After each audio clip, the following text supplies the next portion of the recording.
Every classroom has a food chain. At the top, you've got the sun, the kind of people who can brighten a room just by existing. And then, there's everyone else. The ones who live in the shadows, watching the light from a safe, lonely distance.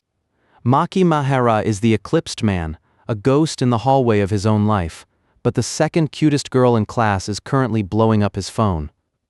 Today I was thinking of going to your place. You don't mind, right? This is the secret story of two people who shouldn't even be in the same sentence. Spring is a nightmare for guys like Maki. It's the season of fresh starts, forced smiles, and the looming threat of the self-introduction. His heart is hammering against his ribs like a trapped bird as the teacher starts flipping through the student forms. He's calculating the odds, hoping to be the leadoff batter so the attention fades fast. Then, the silence snaps. Maehara? He stands up, knees shaking, a transplant from a middle school far enough away that he was hoping for a total personality reboot. The teacher is trying to be helpful, digging for a spark of personality. Maki's brain is a short-circuiting mess of pizza and video games. He tries to play it safe, but the pressure builds until the filter finally breaks. He's about to commit social suicide. He says it. The words hang in the air like a lead weight. I like the so-called B-tier films like films about sharks. The classroom goes ice cold. He might as well have admitted to eating his own hair. As he slumps back into his seat, the teacher moves on to the literal opposite of his social disaster, Yuu Amami. If Maki is the eclipse, Yuu Amami is the sun itself. She stands up and the room practically glows. She's the perfect idol, the center of every conversation, and she's already turning the attention toward her best friend, Umi Asanagi. Umi takes the stage with a cool, effortless grace. She's the second cutest, the silver medalist in a class of stars. Maki watches from the sidelines, convinced that people like them, the centers of attention, will never have anything to do with a guy who spends his weekends with low-budget monsters. Flash forward 6 months. The hierarchy is set in stone. Yuu and Umi are the inseparable icons of the class, and Maki is still just the guy in the back with the headphones. He overhears their plans, a world of after-school fun that feels like a foreign language. Umi drops a bombshell. She's passing on the usual hangout for a movie. Maki's ears prick up.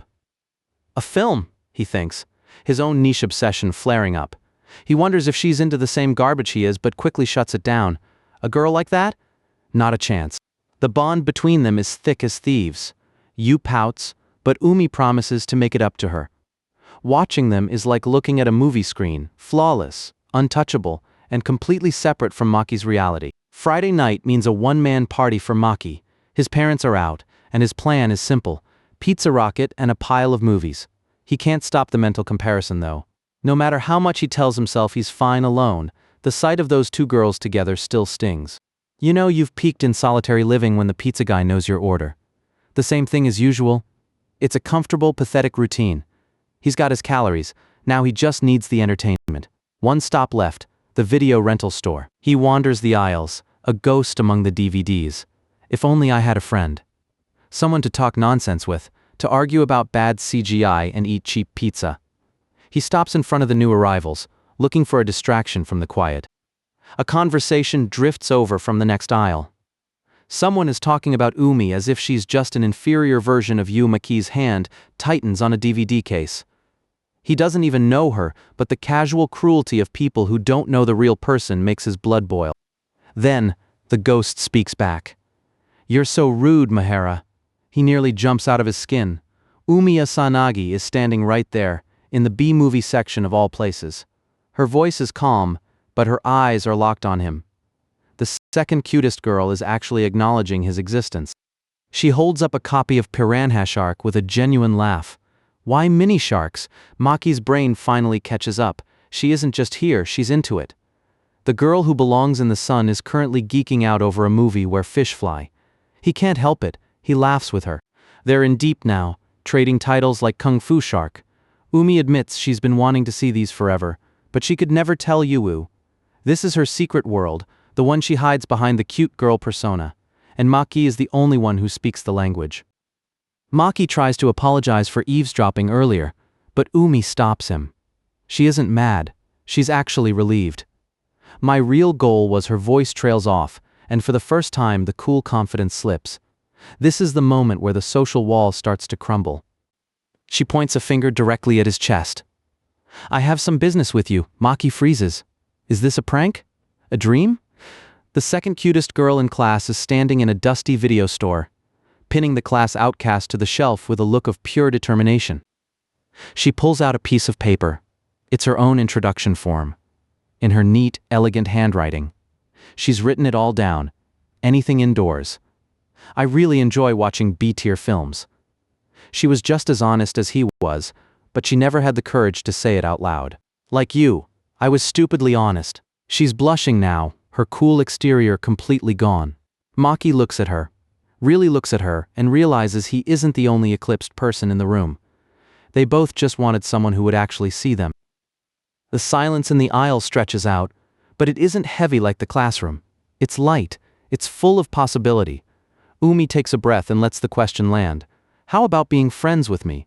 The world doesn't end, it just starts over, right here between the sharks and the piranhas. Maki can barely breathe, his face burning.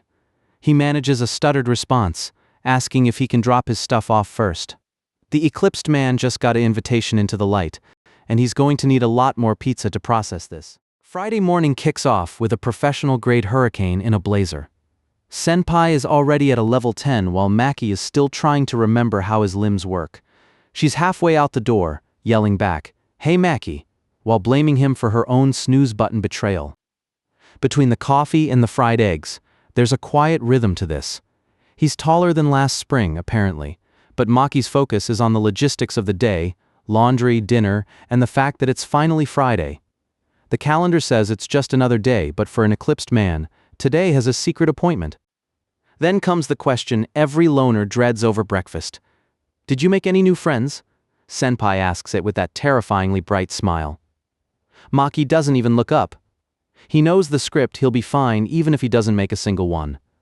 But the lie tastes a lot like those rental store shelves from yesterday. The memory of it still hits like a physical weight. Umi Asanagi, the second cutest girl in class, cornering him in a rental shop. How about being friends with me? It's the kind of offer that makes Maki's brain short-circuit, because he honestly doesn't know if he's good enough for the light. Umi is being brutally honest. Her friends wouldn't get the shark movies, the late nights, the indoor life. So she asks the impossible, could we keep this a secret? Maki agrees faster than he probably should. After all, if people see them together, they'll think she's a weirdo just like him. A finger to the lips, a quiet smile, and a promise. It's official. They exchange phone numbers, a small digital bridge between the popular world and the shadows. Okay, he says, but the weight of her number in his phone feels like a ticking time bomb. Friday arrives, and Umi doesn't just show up, she brings supplies. She's standing at his door, trading her popular girl mask for a casual wasp. They aren't just watching movies, they're going for the high-calorie nuclear option, a pizza called Angels and Demons with triple extra garlic. The garlic is hitting, the controllers are out, and the social hierarchy is currently dead on the floor. Umi is talking trash about a rematch, completely ignoring the fact that she lost 10 in a row last week. She's practiced, she's ready, and she's absolutely going to lose again. Umi plays video games like she's fighting for her life in a literal war zone. She's shouting, "Hey you, that's my gun," while Maki watches her descend into pure gamer rage. She's terrible at this, honestly. It's obvious she doesn't spend her days gaming, but the way her face lights up when she wins, that's real. The pizza box is empty, the sun is dipping, and the clock is a cold reminder that the secret hours are up. Umi looks at the time and the fun just evaporates. She has to go back to being the Asanagi the rest of the world knows. They clean up together, shoulder to shoulder. Maki catches himself staring, realizing that despite the popularity and the looks, she eats like a shark and loves strong soda. He wonders, are all girls like that? Or is Umi just a different kind of creature entirely? The silence gets a little too long, and Maki's brain decides to comment on her metabolism. Bad move. Umi catches him staring and delivers the classic blow with a smirk. You pervert, she's teasing, but Maki is currently wishing for a trapdoor to open in his floor. She doesn't just tease, she attacks. Umi finds his ribs with surgical precision. So this is your weak spot? Maki is a mess of suppressed laughter and genuine panic, realizing that for someone who just lost 10 games in a row, she sure knows how to win the war. The door is open, the cooling air is coming in, and the playfulness settles into something sincere. Umi turns back, her face soft in the doorway. Today was great fun. It's a simple line, but for Maki it feels like the first honest thing anyone has said to him in years. Then Monday hits like a bucket of ice water. The secret friendship has a new set of rules at school. Maki is already spiraling, wondering what friends even do in public, or if he's already messed it up by not having a plan for the new week. In the hallway, the eclipsed man is back in the shadows. He watches her from a distance, surrounded by the bright, laughing circle of popular girls. They're talking about movies, about heroes, about a world Maki only sees through a screen. Umi plays her part perfectly. She tells her friends she spent the weekend doing research and studying. They praise her for being such a hard-working honor student, never suspecting that the research involved teriyaki pizza and losing at shooting games. Maki watches her lie, and it stings more than he expected. Lunchtime is a lonely bento on a bench. The gap between them feels miles wide now. I wonder if I can consider myself Asanagi's friend, he thinks, looking at the empty seat next to him. The Friday version of her feels like a dream he had once. Then his pocket buzzes. A text from Asanagi. She's checking in, asking if anyone noticed them. The screen is the only place where they can actually exist together. She calls him her first friend, and for a second the light doesn't feel so unreachable. He's trying to stay invisible, but the universe has other plans. A shadow falls over him, and it isn't Umi. It's a guy, a senior, looking deadly serious. He's standing there, feet planted, telling someone, "I have something important to tell you." Maki freezes. He's accidentally walked into a confession. Maki ducks behind a wall, praying for camouflage, but he's not alone. Yuu Amami, the class angel, is already there, crouching low with a finger to her lips. "Be quiet, okay?" she whispers. She's not hiding from the confession, she's spectating. Then she sees Maki and waves him over like they're in a spy movie. "Hey, over here!" Suddenly, Maki is surrounded by the most popular girls in school, all of them huddled in the dirt to watch the drama. They don't even know his name, well, except for Yuu, who treats him like he belongs there. "He's Maki Maehara. He's in our class," she chirps, while Maki wonders if he can literally die of awkwardness. But the chatter stops when the senior speaks. He's standing in front of Umi, the real Umi, the popular one. The air goes still as he delivers the line that changes everything. "Will you go out with me?" Maki feels the oxygen leave the room. This is the light he's been watching from the shadows, and it's about to get very, very crowded. The silence stretches. Even the birds on the fence seem to be waiting for the answer. Maki is paralyzed, caught between the secret Friday friend and the Monday morning reality. The world just shifted on its axis, and all he can do is watch. The air in the courtyard is thick enough to choke on. Maki watches from the bushes, his heart hammering against his ribs as he sees a guy who actually has the guts to stand in the light. This senior looks like he stepped out of a movie, smiling like he's already won, but Umi isn't looking at him, she's looking at her feet.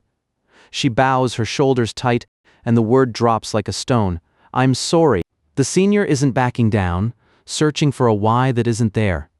Umi's face is a mask of polite distance, a version of her Maki barely recognizes. She tells him point blank, "There isn't anyone." Behind the fence, Natta is practically vibrating with the gossip of it all, but Maki just sees the exhaustion in Umi's eyes. Yuu chirps it out like she's discussing the weather. This must be the 5th confession this year. Maki feels a cold sweat break out. To him, one confession is a life-altering event. To Umi and Yuu, it's just Friday afternoon. Even Yuu has a pile of rejected hearts at her feet, and she laughs it off because to them, none of these guys were even serious. Yuu gets this look in her eyes, something heavy beneath the sparkle. She explains the backup dancer logic, guys who don't think they're good enough for the idol but might settle for the girl next to her. Then she turns those radiant eyes on Maki and whispers, "If I was a boy, I'd go after Umi too." Yuu admits she was worried, knowing the senior's reputation. Out in the open, the rejection is final, but the guy tries to salvage his pride by asking to just be friends. Umi walks away, leaving him in the dust of his own shattered ego. Panic mode engaged. Before Umi can spot them, Yuu grabs Maki by the arm, and suddenly the eclipsed man is being hauled through the school hallways at terminal velocity. He's just a passenger in the chaos of popular girls escaping a crime scene. Safe in the stairwell, Yuu leans in, her face inches from his. She presses a finger to her lips, sealing their fates with a look that would make most guys faint. A secret? Okay? Maki can only nod, his brain currently offline. Maki tries to make sense of it. He feels like he's doing something wrong just by standing near someone like her. But Yuu doesn't see the social barrier. She brushes off his worries and asks for his phone like it's the most natural thing in the world. She hands his phone back with a smile that could power a small city. "Here's my number," she beams, officially welcoming him into her inner circle. But as she leans in one last time to remind him to keep their secret, Maki stares at his screen. His list of secrets is getting dangerously long, and he's starting to wonder if his social life is about to explode. Later, back in the safety of his room, the smell of cheap pizza replaces the tension of school. Maki stares at the phone that now contains Yuu's number, feeling the gap between his reality and their world. He's so far in his own head he doesn't even hear Umi calling his name. Umi drops a bomb while reaching for a slice. "I was asking if you wanted to go out next Friday." Maki's brain just blue-screened. He stammers, asking if she means outside the house, and Umi just tilts her head like he's the weird one. "What else would it mean?" she asks, completely unfazed by the heart attack she just gave him. Umi wants to show him her world, but Maki is picturing a literal firing squad of eyes. Friday after school is the peak of social activity, a natural environment for someone like her, but a death sentence for a hardcore loner. She tells him not to worry, but his panic is already reaching orbit. The tension shifts. Maki drops the joking and looks her in the eye. He has to say it. "I actually saw you being confessed to by a senpai." He explains he was just having lunch nearby, but the weight of the confession hangs between them like a physical barrier.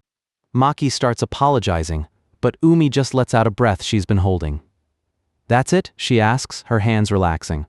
She's relieved it was just an accident. Maki decides right then that he's not mentioning Yuu. One secret is easier to carry than two. He watches her, finally voicing the thought that's been nagging him. "You really are that popular, huh?" Umi smirks, the cool persona slipping back on just to tease him. "Are you jealous, Maehara?" she asks, her eyes locked onto his. Maki feels his face burning. He's not jealous of the guys, he's just realizing that her life is a whirlwind, and he's lucky to be the one she chooses to sit on a floor with. To Maki, being popular looks like a nightmare of expectations. He remembers the way she bowed, how low her head always hung during those confessions. It's not just about being liked, it's about having to deal with the feelings of people you don't even like back. The social divide has become an unbridgeable canyon right now. Maki vents about how exhausting it sounds to keep everyone happy. He'd rather be a hardcore loner than a performative socialite. Umi just sighs, looking at him with a mix of amusement and something softer. She knows he's being dramatic, but she's actually listening. Then the truth slips out past Maki's defenses. He looks straight at her and says, "That's exactly what I like about you." Time stops. The room goes dead quiet. Umi's face turns a shade of red that defies physics. Maki panics, stumbling over himself to add, "As a friend, of course." But the damage, the good kind, is already done. Umi leaves him with a lingering smile, already looking forward to their outing. But the next day at school, the masks are back on. Yuu is confused why they aren't going home together, and Umi has to play the "I have business" card to keep their Friday secret safe. The popular girls have a sixth sense for secrets. Natta is already accusing Umi of having a boyfriend, her eyes narrowed in playful suspicion.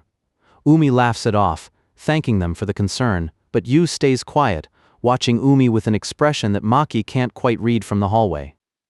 Friday arrives, and Maki is a nervous wreck. He's wearing his newest shirt, which he bought a year ago, and trying to blend into the city's concrete. Every passing student looks like a potential witness to his social crime. He's one step away from canceling, but his hand is already reaching for the meeting spot. Then, she's there.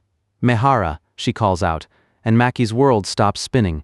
Umi is in a hoodie and a cap, looking impossibly casual and yet more stunning than she ever does in uniform. She's smiling, really smiling, and Maki can only manage a weak ouch as his social anxiety battles his pounding heart. Yuami looks up at the city skyline, her eyes bright with mischief. She jokes that if they get caught, they'll just tell everyone what they really are to each other. Maki's heart skips 3 beats before she lets out a giggle and adds a playful "just kidding." The secret is safe, but the line between friend and something else just got very, very blurry. Even the little things, like the way she wears her cap, make Maki feel like he's exploring a whole new world. Umi's laughter echoes off the pavement, bright enough to make the city lights look dim. She takes one look at Maki's black-on-black aesthetic and can't help herself. She calls him the darkness itself. Maki just tugs at his sleeve, mumbling about quality fabrics while his brain tries to reboot. She admits that usually, she and Yuu just drift through the streets without a plan. It's that effortless aura the social elites carry, moving through the world like they own every corner. But today, she's looking at Maki, waiting for him to pick the destination. Maki decides to stop playing it safe. He asks if she wants to see where he usually spawns. It's a gamble, taking the second cutest girl in class to a place that smells like ink and obsession. He leads the way to the local anime shop, and for a second the neon signs feel like a gateway to another dimension. The moment they step inside, Umi's composure shatters into pure, wide-eyed wonder.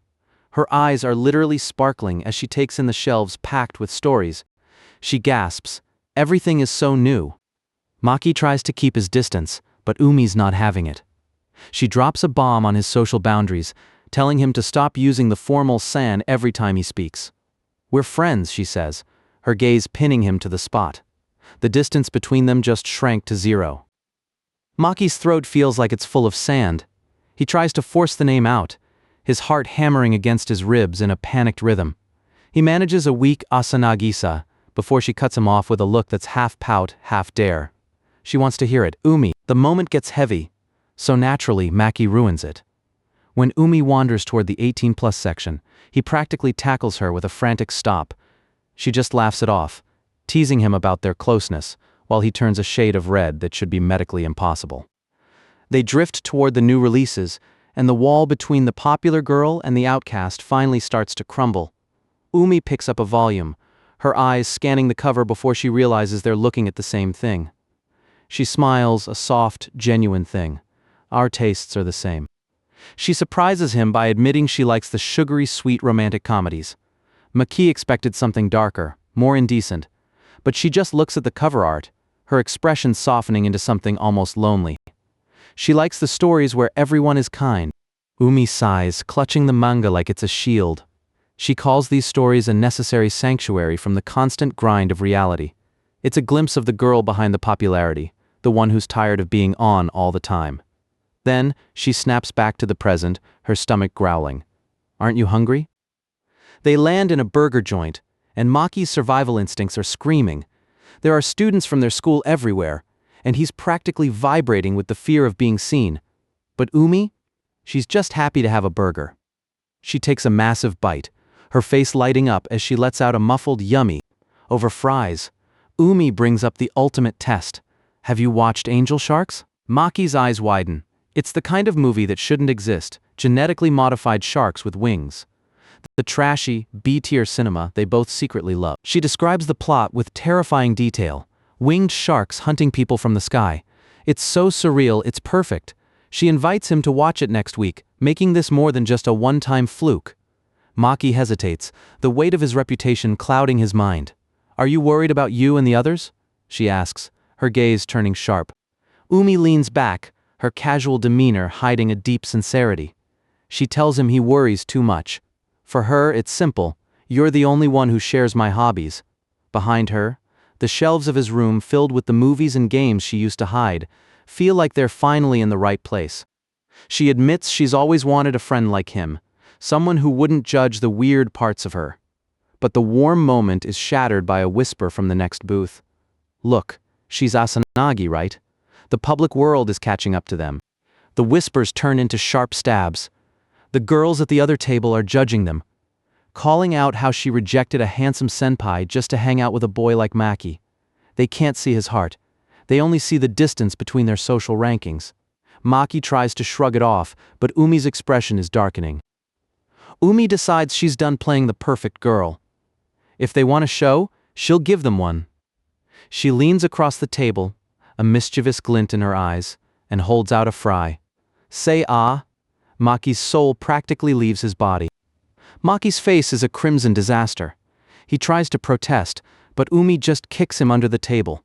A sharp palm that demands he play along. She leans in, her voice loud enough to carry, and calls him darling. The gossipers are frozen, their brains short-circuiting at the sight. She actually does it.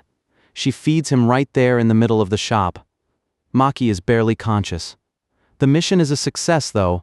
The girls behind them are now convinced she couldn't be Asanagi. No way the Ice Queen would act like that. Once the coast is clear, the act drops. Umi isn't laughing anymore. She looks down, her fists clenched on the table. She tells him she couldn't stand them making fun of him when they know nothing about who he really is. She wasn't just teasing, she was defending him. Maki gives her a soft smile, the kind that makes Umi's heart do a nervous little dance. He tells her it's fine, as long as she knows who he is. Umi's face flares up, her popular girl armor completely gone. She tries to act tough, but the blush says everything. They hit the game center to burn off the awkward energy. The second Umi sees the metal games, she transforms into a shark. She grips a bucket of coins, shouting, "Let's get rich!" She sounds like a seasoned gambler, and Maki can only follow in her wake. She's hunched over the horse racing console, her eyes narrowed in absolute focus. She isn't just playing, she's calculating. As the digital horses hit the final stretch, she's practically yelling at the screen. "Come on, come on!" The machines explode into sound. They tripled their coins. Umi is beaming, a look of pure, unadulterated chaos on her face. Maki watches her dive back into the machines, thinking that maybe the Ice Queen was just a mask for this absolute gamer nerd. Maki looks at her, the girl everyone calls the second cutest and a perfect leader. From a distance she's a black shade, unreachable. But sitting here, covered in Game Center soot and grinning like a dork, she's real. He realizes he's known how different she is since the very beginning. Umi celebrates their win, her laughter ringing out over the sound of 100 arcade machines. Maki watches her, the fear of the public eye finally fading into the background. He thinks to himself, "I'm glad I became her friend." From the arcade to the cages, Umi isn't just playing, she's venting. She steps into the box, adjusted helmet slipping over her eyes, and unleashes a swing that sounds like a whip cracking. The girl doesn't do anything halfway. She lets out a guttural Urya ah that leaves Maki wondering if he's hanging out with a secret pro athlete. Then it's Maki's turn, and the aura of cool instantly evaporates. Umi leans against the fence, grinning as she mentions that he can get a free turn if he hits a home run. He steps up, bat trembling, and the balls whiz past him like heat-seeking missiles. One swing, two swings, three, all air. The chibi-style chaos in the background says it all. This is embarrassing. Maki's sweat is cold, his grip is tight, but he isn't backing down. Umi's voice cuts through his panic, telling him not to fixate on the park, just to focus. He adjusts his stance, eyes tracking that white blur. The bat meets the ball with a sharp, echoing crack. He didn't just tip it, he actually sent it flying. The high of the hit is better than any arcade jackpot. Maki is beaming, fists pumped, while Umi cheers like he just won the World Series. They take a breather, the adrenaline fading into a comfortable warmth. Umi looks at him, her expression softening as she mentions her childhood with Yuu. "I'm with you since we're still kids?" She talks about Yuu's talent, the level of natural brilliance that makes her a problem if she gets into anything but sports. Maki realizes this quiet, shared afternoon is his new normal. A last pitch thuds into the net, marking the end of the game. Umi hands him a drink, the cold can a sharp contrast to the heat in his chest. "Well done." They're slumped on the bench, lungs burning and spirits high.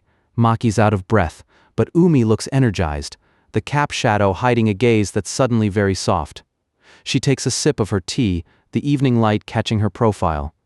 There's always next time. It's a promise. And Maki can only offer a simple, breathless yep. Walking back, the exhaustion of the day settles into their muscles. Umi's laughing about the workout, her energy finally flagging. It's getting late, the sky bruising into purple. She ducks away to the restroom for a minute, leaving Maki alone with his thoughts in the middle of the arcade floor. He sits on the bench, a solitary figure amidst the neon lights. He was ready for this. He'd prepared himself for 3 years of being the ghost in the classroom, the guy nobody noticed. He was content with that. But then a voice cuts through the ambient noise of the machines. "Oh, is that you, Maehara-kun?" It's Yuu Amami, the school's angel, beaming like she found a lost puppy. Maki's heart hits his ribs like a drum. Behind her, Natta and the rest of the popular crowd are watching, curious and confused. Maki's internal alarm is blaring at a deafening volume. If Asanagi comes back now. Inside the quiet of the restroom, Umi is oblivious. She holds two lipsticks comparing shades in the mirror, a rare moment of typical high school girl behavior. She settles on the cherry pink, tapping it against the counter before her phone begins to vibrate. A call is coming through. Maehara is trapped. Yuu is leaning in, genuinely curious if he's waiting for a friend, while his phone screen is practically screaming Umi's name. He's clutching his bag like a shield, stammering out a yeah, while his secret life threatens to collide with his public one in the most disastrous way possible. Yuu's smile isn't mocking, it's painfully kind. She admits she was worried because he's always alone in class. Maki looks down, the burden of her pity stinging more than any insult could. He tries to protest, to say he's fine, but the words catch in his throat as she continues to look at him with pure, unadulterated concern. She goes all in. You can always call me if you feel lonely. Behind her, the popular guys are practically radiating who even is this guy energy. She's offering him a seat at the golden table, an escape from his self-imposed exile. Maki starts to back away, his social battery redlining, but she stops him with a desperate wait. The invitation lands like a lead weight. Would you want to join us? Yuu is all sunshine and the more the merrier, but Natta is the voice of reason or maybe just the voice of the social hierarchy. She wonders if they're bothering him. Maki stands there, frozen between the light of the popular crowd and the shadow of his secret. Yuu's eyes go wide and pleading. She just wants everyone to be together, to have fun, but the screen in Maki's pocket is still glowing with Asanagi's name. He sees the group's excitement and feels a miles-wide gap between them.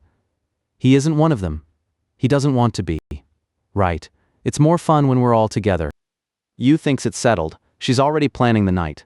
But Maki takes a breath, his shoulders squaring under the pressure of his resolve. He looks her in the eye, the girl every guy in school would kill to spend 5 minutes with, and drops the hammer. I'm sorry, but I can't go.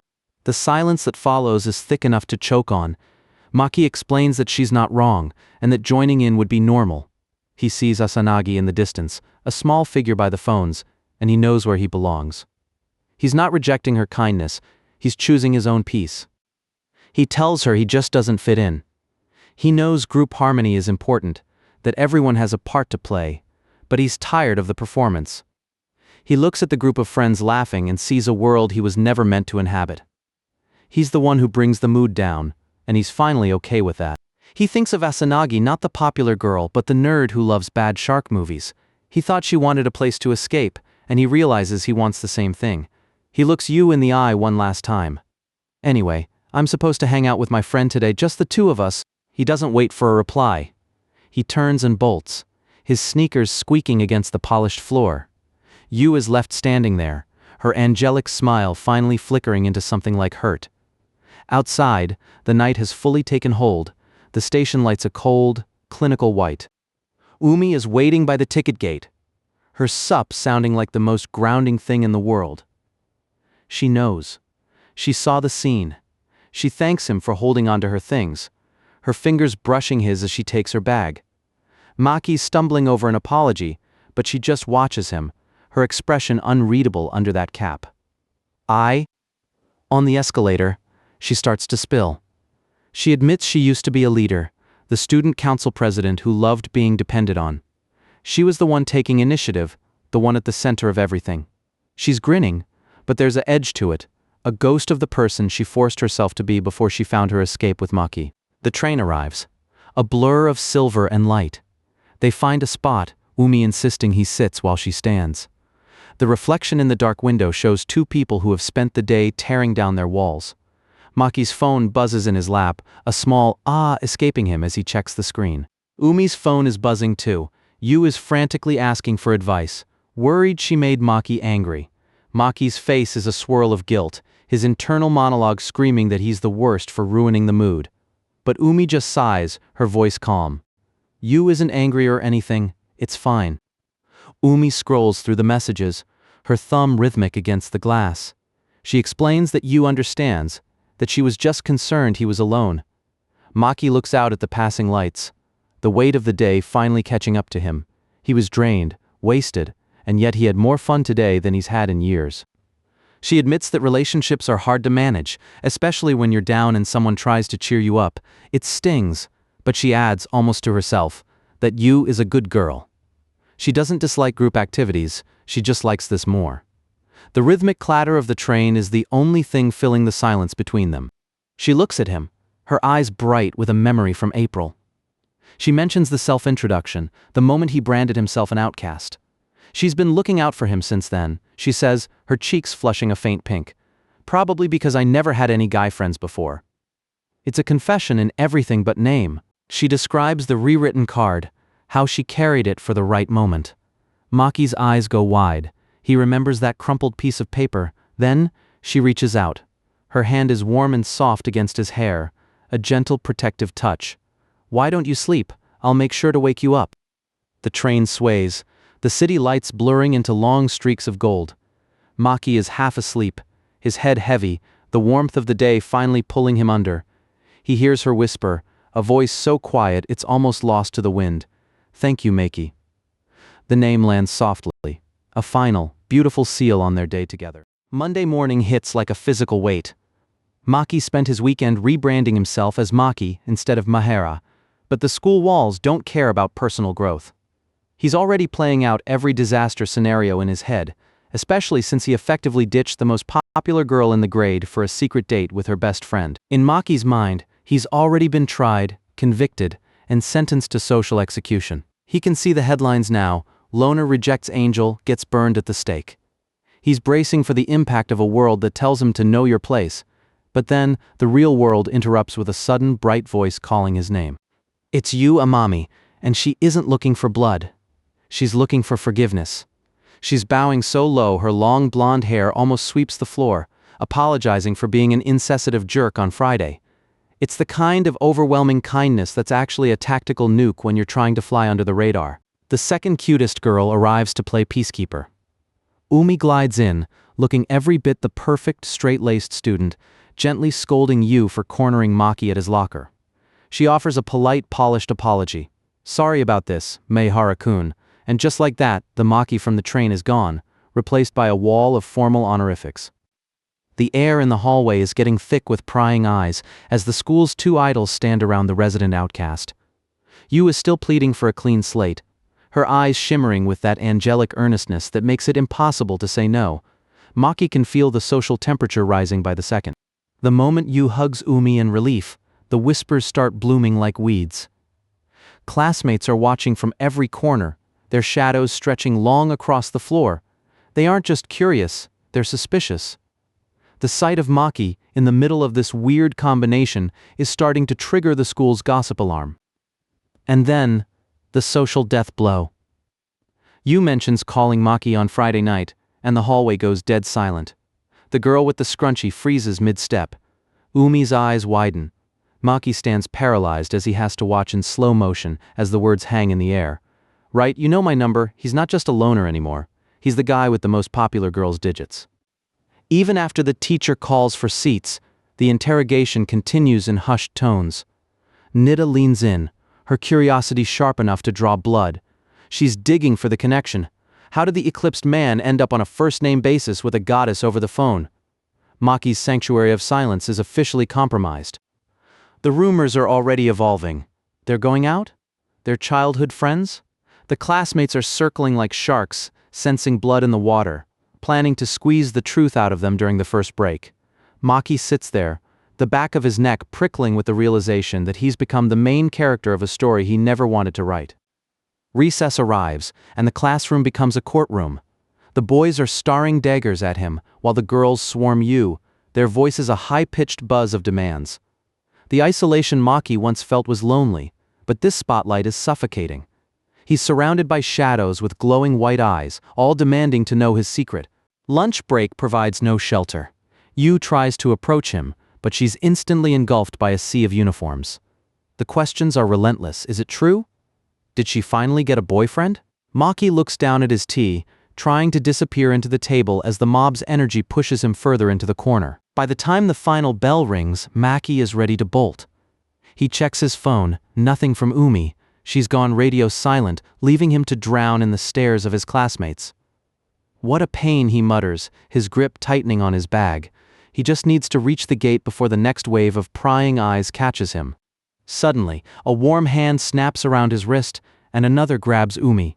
It's Yuu. She doesn't explain, she just pulls. They burst through the school gates in a blur of wind and skirts, the sound of their footsteps hammering against the pavement. For a single breathless moment, the world of rumors and expectations is left behind in the dust. They don't stop until they're blocks away, gasping for air at a lonely bus stop. Behind them, Natta can only blink as her targets vanish into thin air. Maki and Umi share a look of pure, unadulterated shock. They were just kidnapped by the class angel, and somehow, it's the most normal thing that's happened all day. The bus ride is a study in contrasts. Yuu is vibrating with excitement, cheering about their successful getaway, while Umi sits stiffly, her face turned toward the window. To any observer, she's still the straight-laced student who has no business being here. Maki can feel the coldness radiating off her, a sharp reminder that their secret sanctuary is currently under siege. They need a place to talk, somewhere the gazes can't reach. Umi's voice is quiet as she stares at the passing houses. Right, wasn't your house this way, Maehara-kun? It's a calculated move to get them into a safe zone, but it catches Maki completely off guard. The secret refuge is about to host its first official guest. The hallway is familiar to Umi, but she plays the role of the polite stranger perfectly. This is my first time in a boy's house, she says with a straight face that would win an Oscar. Maki plays along, his stomach doing flips. He's hosting the two most popular girls in class, and half the relationship is a lie he has to maintain in front of the other half. Maki pivots to the role of host, brewing coffee while Yuu marvels at a simple cookie box like it's a treasure. The domesticity of the moment is surreal. For today, the sharks and the soda are banned. It's just coffee, sugar, and the looming conversation that they've all been running from since Friday night. The tea is served, the cookies are out, and the small talk dies a quick death. Yuu leans forward, her expression shifting from playful to serious. Tell me the how and why you two exchanged numbers. Maki takes a hard swallow. This is the moment where the just friends lie meets the angelic scrutiny of the girl who sees everything. Maki's brain is short-circuiting. If he tells the truth about watching Umi, he betrays Yuu's secret too. The school is already spinning wild theories. Secret dating? Siblings separated at birth? He can't take the pressure of the lies stacking up. He raises a hand, his face burning, and blurts out, "I'll confess." But Yuu beats him to the punch. She admits it. She and Nanachi were watching from the shadows when the senpai confessed to Umi. Maki was just a witness who got caught in the crossfire. The tension in the room snaps like a dry twig as Umi realizes her perfect friend was playing private investigator behind her back. Umi isn't having it. The perfect student mask slips for a second as she delivers a sharp flick to Yuu's forehead. "Why were you peeping in the first place?" she demands. It's a moment of genuine, unpolished friendship, the kind of messy honesty Maki has only ever seen in private, now happening right in front of him. Yuu's response to a scolding? Aggressive hugging? She wraps herself around Umi, declaring her love with an intensity that would make a shark movie look subtle. Then she turns her sights on Maki, catching him with a tactical tackle that leaves him wheezing a single word. Guhak. It's chaos, but the heavy, suffocating atmosphere from the classroom has finally evaporated. They settle back onto the couch, finally breathing properly. Yuu sighs with a small, satisfied smile. It smothers you inside to keep a secret, after all. She asks for their silence at school, but the vibe has changed. The three of them now share a secret that's larger than just phone numbers or arcade visits. They share the truth of who they are when no one else is watching. Maki looks at Umi and feels a pang of guilt. He was the one who pulled her into his gravity, knowing that just being around him makes people look strangely. He saw the weight of those gazes today, the way they tried to tear into the peace they'd built. He realizes that Umi didn't just spend her day hiding, she spent it enduring. Maki can't help but be impressed by Yuu. She really does care for her friends, even when her methods are a little peeping heavy. She admits her own selfishness, but her smile is soft, a genuine warmth that seems to push back the shadows of the classroom. She tells Maki that she can say that to him too, a bridge beginning to form. Then Yuu drops the real payload. She goes back to the arcade, to the moment Maki said no to the most popular group in school. Her voice is sincere, devoid of any social mask. "Thank you for turning me down." She saw it for what it was, not a rejection of her, but a protection of the friend he was already with. Maki struggles to find the words. He wasn't being a hero, he was being honest. To be able to go to a place and just fool around with a friend is something so rare for him that he wouldn't trade it for anything. He was just happy, so happy that for the first time in his life, he didn't care about what the rest of the world thought. Yuu watches them, her sharp intuition catching the frequency they're both broadcasted on. You really like that friend of yours, huh? The air in the room suddenly feels 5 degrees hotter. Maki's eyes go wide and Umi hides behind her teacup, her face turning a shade of red that suggests she might actually be combustible. The tea is gone, but the feeling is very much there. Maki tries to sputter out a defense, sounding about as convincing as a shark movie plot. Yuu just giggles, leaning her chin on her hands. You're so cute like that, like a hamster. She's fully comfortable now, observing the chaos she's unleashed with a mischievous glint in her eyes. Meanwhile, Umi is still beet red, unable to even look in Maki's direction. Yuu stands up, clearing her throat to reclaim the spotlight. She looks Maki directly in the eye, her posture straight and her expression open. Will you please be my friend? It's more than just an invitation, it's an alliance. The eclipsed man and the class angel standing together in his living room, while Umi watches from between them. Maki's quiet life hasn't just flatlined, it's been completely rewritten. The eclipsed man isn't just lurking in the shadows anymore. He's been drafted into the royal court. Yuu Amami sits front and center like the school's natural-born princess, with Maki and Umi flanking her like 2 bodyguards who have no idea how they ended up in the splash zone of her charisma. The invitation was simple, but the reality is a feast of new complications. The sign on the wall says it all. Bon appetit, my princess. Maki's quiet life is officially being served up on a silver platter, and he's definitely not the one holding the fork. The school hallway is a minefield, and Maki is currently stepping on every single trigger. Yuu Amami doesn't do discreet. She broadcasts her presence like a solar flare, waving high and beaming at the boy the rest of the school treats like a ghost. Good morning, Maki-kun. Today is a good day. She's practically sparkling, while Maki just wishes for a trapdoor and a very deep hole. The class is watching. The whispers are starting, and Maki can only offer a weak yeah as his quiet life takes a sharp turn into the surreal. Maki agreed to be her friend because how do you say no to an angel without feeling like a monster? But now, he's sticking out like a sore thumb in a room full of judging eyes. Yuu leans in, her smile oblivious to the social hierarchy she's currently dismantling with a single sentence. Let's eat lunch together in the background. Their classmates are literally turning into shadow demons of envy. Maki is just trying to figure out where the PE class is hiding while his heart tries to vibrate out of his chest. The silence in his head is louder than the hallway noise. Maki is spiraling, convinced he's losing his grip on reality and his social standing simultaneously.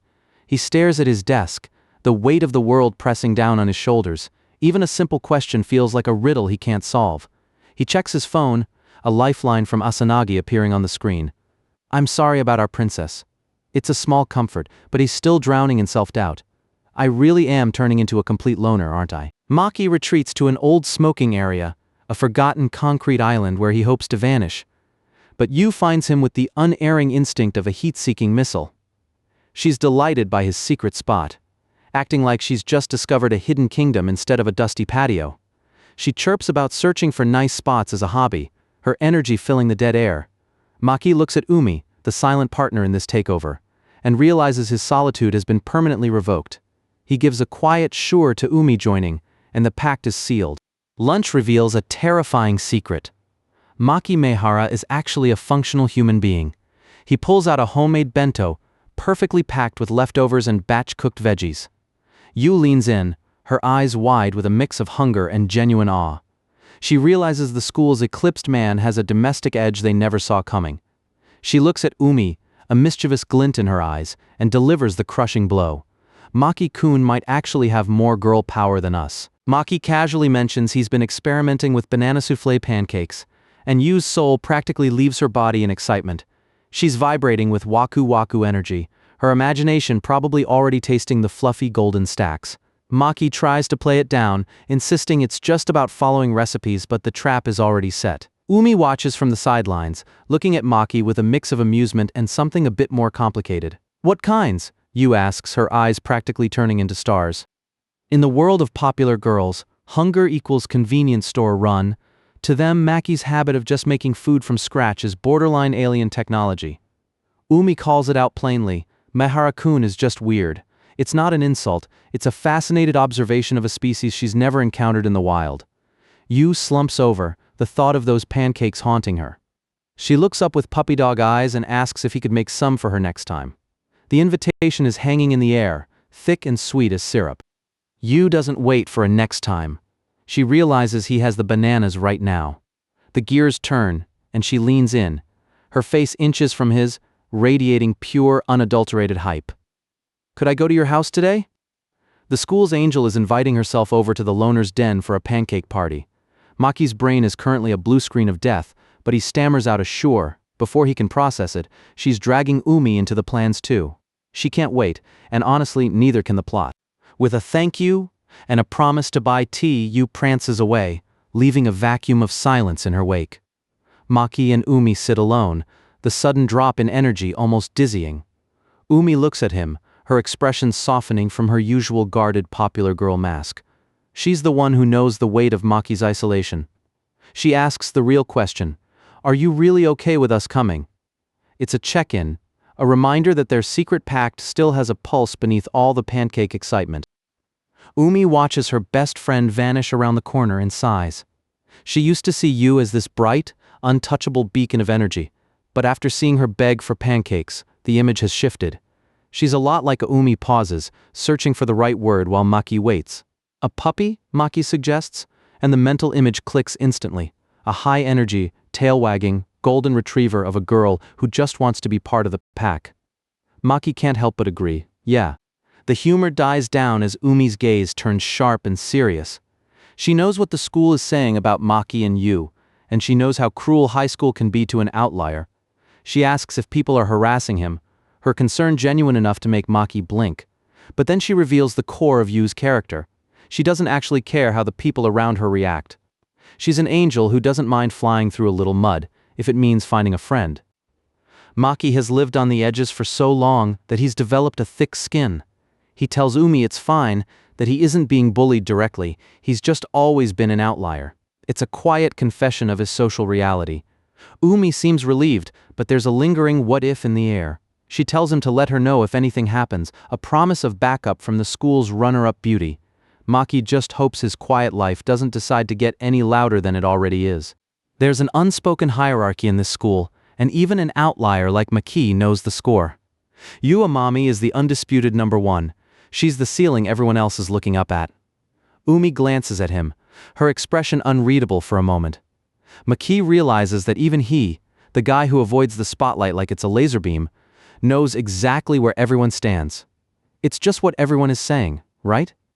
A social fact, as objective as gravity. The number one girl is Amami-san and the number two is Asanagi-san. Maki says it in his head, the reality of his current company finally sinking in. He's sitting with the school's elite and it feels like a glitch in the simulation. He tries to brush it off, telling Umi it's just a bunch of boys messing around and she shouldn't overthink it. Is that so? She asks, her voice quiet.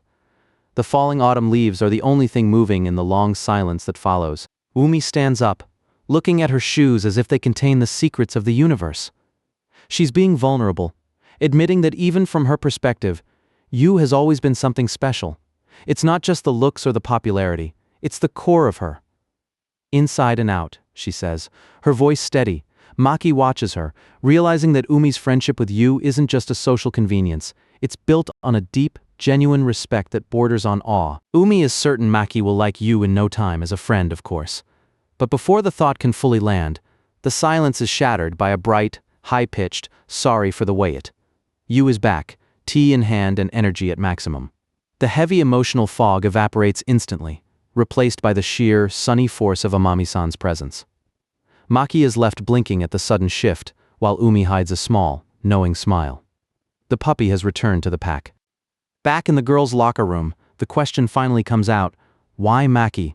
The popular group can't fathom why their star would be interested in the quietest guy in the room.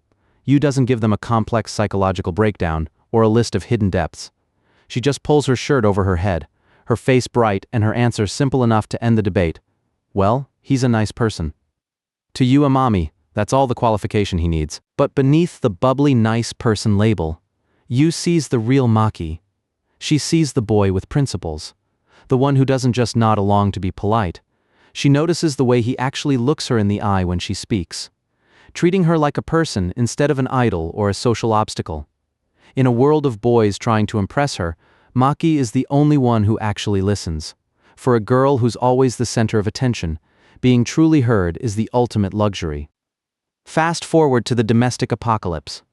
Maki is currently wearing an apron, holding a mixing bowl, and trying very hard not to melt under the gaze of two beautiful girls in his living room. Yuu thinks he's just like Umi in that way, a closet domestic god. Maki can only offer a pathetic so, yeah, as he begins the pancake ritual. His kitchen has never seen this much girl power, and he's pretty sure his spatula is just as nervous as he is. Maki is officially the chef, and he's handling it with a focused intensity that Yuu finds hilarious. She wants to help. But Maki knows his kitchen, it's mostly leftovers and precise timing. He shoos them away to play games while he works. Yuu finds his collection of retro titles, her eyes lighting up at the sight of some classic console history. "Whoa, this is so nostalgic," she shouts, the puppy energy already shifting into gamer mode as she explores Maki's private world. The moment of truth arrives with a soft thud on the table. The banana soufflé pancake is a literal cloud on a plate, dusted with sugar and flanked by a perfect dollop of cream. Maki stands back, apron still on, looking like a professional pastry chef who accidentally ended up in a high school rom-com. Yuu and Umi are stunned into silence by the sheer craftsmanship. "All right," Maki says, and the tension in the room finally snaps into pure, sugar-fueled anticipation. While they eat, the gaming continues, and Umi reveals a side she usually keeps buried under her carefully maintained social reputation. She's currently stomping Yuu with a ruthless efficiency that catches even Maki off guard. When asked since when she's been a gamer, she offers the classic "I've just been trying my brother's games" defense. It's the perfect nerd cover story. Yuu is begging for one more round, her face scrunched up in competitive despair, while Maki just brings in more pancakes with a cheerful yai. The pancakes are a hit, but Maki can't help but get technical. He explains the banana sweetness and the low-calorie count, sounding more like a nutritionist than a teenager. Yuu is just focused on how soft they are, her cheeks stuffed and her soul happy, but when it comes to following a recipe himself, Maki admits he falls apart when the instructions start talking about managing temperature. He's a vibe-based cook, and clearly the vibes are immaculate today. The conversation drifts back to middle school, revealing that Yuu and Umi both attended Tachibana, a prestigious all-girls academy. It explains their tight bond and their lack of experience with boys. Yuu brings up a Valentine's disaster where Umi allegedly made charcoal cookies. Umi immediately gets defensive, not charcoal, cocoa. Maki just watches them bicker, the IC in his head carrying the weight of a historian discovering the origins of a very sweet, very burnt friendship. They move to their current high school for a fresh start, away from the sheltered life of high-class ladies.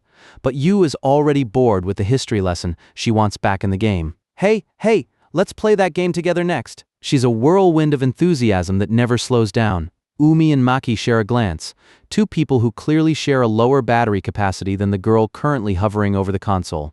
"How about holding back a bit this time?" Umi whispers, already feeling the gamer rage rising. The screen is a blur of bam bam bam as Yuu dives into the retro game with the same intensity she applies to everything else. She claims it's been a long time since she played a console, but she's clacking those buttons like a pro. Maki is genuinely impressed, or maybe just terrified. He's starting to get it now. This isn't just a popular girl trying to be nice.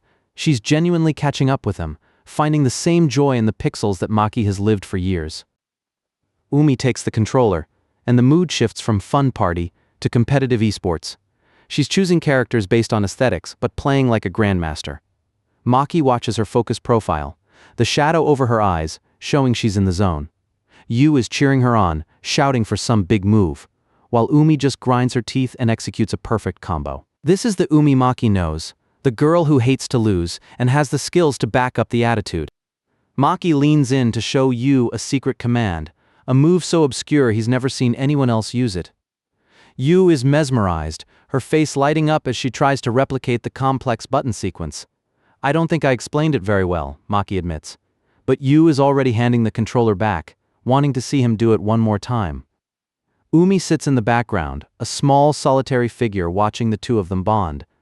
The circle is growing, but the dynamics are still shifting like sand. The sun goes down, and the pancake party finally breaks up. Yuu is still at max volume, thanking Maki for the food and the invitation, her smile never wavering for a second.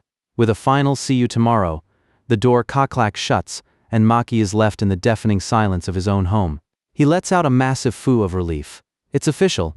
Yuu Amami is a force of nature. She's just as cheery in private as she is in the school hallways, and Maki is officially exhausted. He wanders back into the living room, which still feels like it's vibrating from Yuu's presence. They spent so much time together that he lost track of the hours. She was so lively, so good at games, so much. Maki sinks to the floor, his knees giving out from the social exertion. "I guess I'm a bit too tired," he mutters to the empty room. The eclipsed man has had his fill of the spotlight for one day, and right now, the carpet is his best friend. Outside, the evening air is crisp. Yuu stops dead in her tracks with an "oh no," she forgot to ask Maki something important. Since he treated her to pancakes, she's already plotting her revenge, a return of the favor. She might not be able to cook, but she's determined to treat him to something. Her mind is already racing through possibilities, her phone in hand, ready to fire off a text before the first star even comes out. Umi delivers the reality check. She won't be coming along next time. Yuu is shocked, her face pulling a classic Gan expression. But Umi is firm. "You should be fine without me." She's giving them space, pushing Yuu to get along with Maki on her own. It's a wingwoman move, but as Umi walks into the shadows, her posture suggests a weight she isn't sharing. She wants them to be friends, doesn't she? After all, that was the whole point of the test. Yuu doesn't waste time. She calls Maki immediately, her face serious for once as she clutches her phone. Maki answers, probably still lying on his carpet, only to be hit with, "Maki-kun, are you free this Friday?" It's a direct strike. Umi watches from a distance, her silhouette dark against the city lights. The number one girl is officially making her move, and Maki is the target. He can almost hear the gears of his quiet life grinding to a halt. But Maki has a secret of his own. He's busy every Friday. Yuu is stunned, her yikes, echoing the listener's curiosity. What could an outlier possibly have to do every single Friday that's more important than a date with the class angel? She wonders if he's busy every week, her mind clearly already trying to solve the puzzle. Umi watches her, a small, knowing glint in her eyes. The pancake party was just the appetizer. The real game is about to begin. Suddenly, Umi has a crisis. She realizes she forgot her smartphone at Maki's place. It's the oldest trick in the book, and Yuu falls for it completely, offering to go back with her. Umi brushes her off with a quick "no, it's fine," and heads back toward Maki's apartment alone. As she walks away, the cool air hits her face, and her forgotten phone looks suspiciously like it's tucked safely in her bag. The princess has her own agenda tonight. Back at the apartment, Maki is just settling back into his solitude when the doorbell rings. Pinpon. It's a sharp, mechanical intrusion. He heads to the door, a tired coming escaping his lips. He's expecting a delivery or a neighbor, not Umi standing on his doorstep in the twilight. She's right there, her heart probably beating a frantic rhythm against her ribs as she waits for the door to click open. The door swings open, and there she is. The sunset is painting the sky in bruises of purple and orange, framing Umi in a soft, ethereal light. Maki stands frozen, his brain still processing the of the situation. "Did you forget something?" he asks, his voice barely a whisper. Umi doesn't answer right away. She just stands there, her face flushed and her eyes searching his, the distance between them suddenly feeling much smaller than it was 10 minutes ago. Instead of an explanation, Umi reaches out. Her fingers are cool as she pinches his nose, a playful Gyu gesture that sends a jolt straight to Maki's heart. It's an act of pure, unscripted intimacy, a break from her number 2 persona. Maki is a statue, his eyes wide and his mind blank. Umi looks at him with a gaze that's both mischievous and terrifyingly sincere. This isn't a fake romance scene for the arcade, this is just them. Before he can say a word, she's backing away, a brilliant, genuine smile lighting up her face. "See you tomorrow?" she shouts, her voice clear and joyful. Maki is left touching his nose, a confused, floating over his head. But as Umi sprints down the street, her steps have a spring in them that wasn't there before. She's not just walking, she's practically flying. The second cutest girl just had the first best day of her life, and her bounce says it all. Friday finally rolls around, and Maki has come prepared with a tactical strike. He pulls out the final volume of their favorite series like it's a holy relic. Umi's eyes practically turn into dinner plates as she gasps. No way. The release date isn't even until next week. But Maki's got connections, or at least a very lucky local bookstore. Instead of taking the book and running, Umi pulls a power move. Actually, let's read it together. Reading together sounds great in theory, but the reality is a proximity alarm going off in Maki's brain. They're shoulder to shoulder, close enough that he can feel the heat radiating off her. He's staring at the page, but his eyes are fixed on the same 3 words because her scent, soft, floral, and terrifyingly feminine, is short-circuiting his nervous system. Umi, completely oblivious to his internal meltdown, tilts her head and asks, "Do I smell bad?" Maki can barely choke out a response, his focus completely shattered by the girl just inches away. 1 hour later, the manga is closed, and the room is thick with post-finale depression. It was a happy ending, the kind that leaves your heart feeling 3 sizes too big, and your brain completely fried. Umi is clutching her face, overwhelmed by the noble path the characters took. They're both so emotionally drained that Maki just slumps against his desk. Before they can even begin to dissect the ending, they both need a minute just to remember how to breathe. Umi looks up, her eyes finally clearing. She wants to go back to the beginning, to relive the whole journey. Maki doesn't even hesitate, he's got the full set right there on the shelf. As they settle back in, the quiet of the room feels different now. It's not the awkward silence of 2 strangers, but the comfortable weight of 2 people sharing a world. Maki realizes he's going to end up rereading the whole thing right alongside her. Maki decides they need a caffeine boost and heads out for coffee. When he walks back in, the room is silent. Well, almost silent. Umi has completely conked out on his bed, the manga still clutched in her hand. The most popular girl in class, the number 2 beauty, is currently dead to the world in a teenage boy's room. He stands there, frozen, just watching the steady rise and fall of her shoulders. She looks peaceful, almost vulnerable, until the silence is broken by a very distinct, very un-idol-like sound. She's snoring, soft, rhythmic, and undeniably human. Maki's face is heating up fast. She's way more relaxed here than she has any right to be, and the realization that she feels this safe with him is doing things to his pulse that coffee never could. He tries to stay awake, really he does, but the comfort of the room and the rhythmic snoring are like a lullaby. The next thing he knows, the soft haze of sleep is shattered by a voice that sounds way too familiar. "Wake up, Maki." His eyes snap open, and for a second he doesn't know where he is, or who is currently looming over him. Maki rubs his eyes, stammering an apology for falling asleep, but his voice dies in his throat when he sees his mom standing in the doorway. She isn't looking at him. She's looking at the girl sprawled across his bed. Her expression is perfectly neutral, which is somehow 1,000 times scarier than if she was screaming. She drops the bomb with lethal precision. "So that girl's name is Asanagi, huh?" Mom leans in close, her voice a low, dangerous hum. "You better have a good explanation for this, young man." Minutes later, the 2 of them are kneeling on the floor like they're in a courtroom. Umi is awake now, face beet red and bowing low, while Maki's mom handles the situation with terrifying efficiency.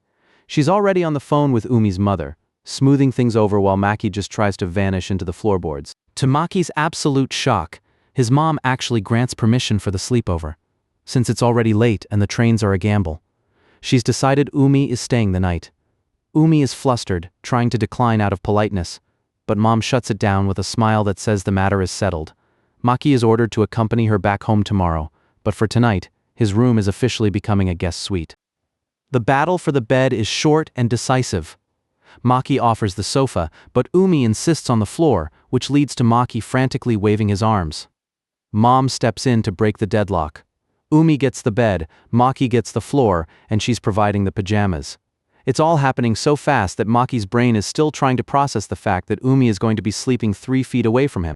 As Umi heads off to the bath, Mom finally lets the mask slip.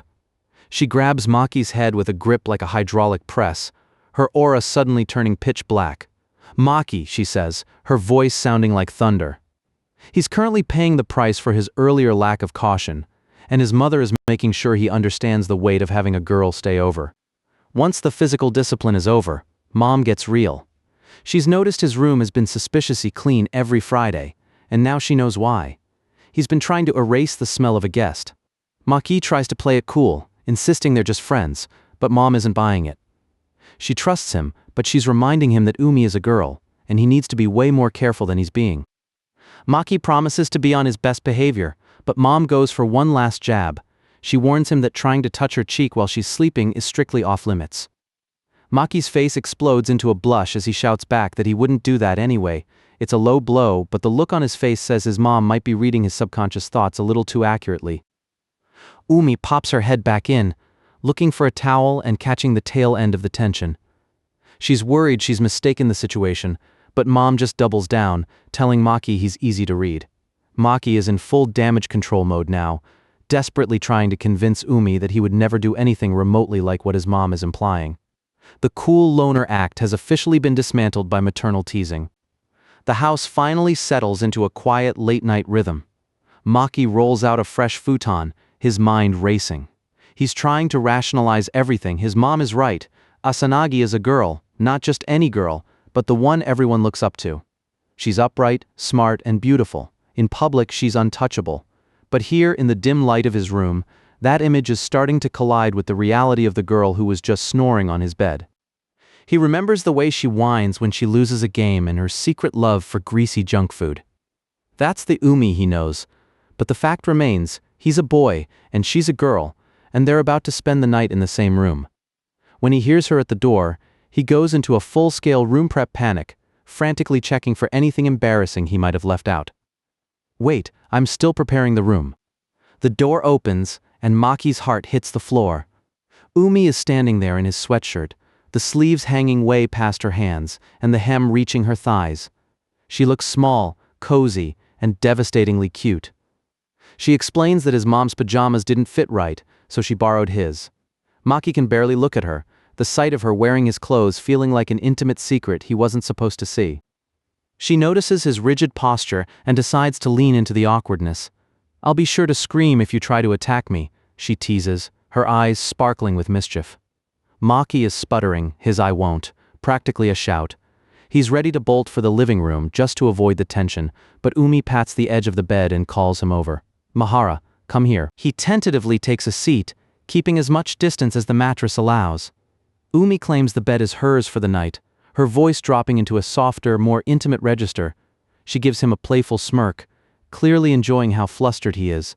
Maki is trying to be the perfect gentleman, but the way she's looking at him makes it impossible to maintain any kind of composure. Umi lets out a low, playful chuckle. "First, you lured me in with manga, and now I'm sleeping over." She leans in, her eyes locking onto his with a dangerous level of intensity. "You're a bad boy." The words hang in the air, heavy and electrified. She whispers that they're both bad kids for doing this, a secret thrill passing between them in the quiet of the night. The laughter dies down, replaced by a more sober question that's been weighing on Maki. He asks why they're still keeping their friendship a secret from Amami. Umi's expression shifts, the playful sparkle fading into something more pensive. They're sitting together in the dark, the reality of their double life finally catching up to them. Umi looks down at her hands, her voice quiet. She admits that it was her idea to keep things hidden from the start, and she feels guilty for dragging him into it. She's been worrying that she's being selfish, forcing him to play along with her fears while they navigate the school halls like strangers. She looks up, her eyes misty. "When you keep your distance while we're together, it makes me feel sad." The weight of that admission hits Maki like a physical blow. Seeing her in the hallway and having to act like he barely knows her is a price they're both paying, and for the first time, the cost of their secret seems almost too high to bear. But the tension breaks with a soft smile from Umi. She's decided that they will tell Amami, just not quite yet. She wants to choose the right moment. Maki agrees, feeling a wave of relief wash over him. Umi even manages a little laugh, imagining how Amami will probably flick her forehead for keeping such a big secret for so long. The sound of the bathroom door clicking open signals the end of their private time. Maki stands up, ready to head to the living room before his mom catches them together again. But Umi catches his eye one last time, her expression soft and expectant. There's just one more thing she wants to say before they call it a night. Umi looks at him from the bed, her voice a gentle whisper. Good night." Maki returns the sentiment, his voice barely audible as he shuts the door.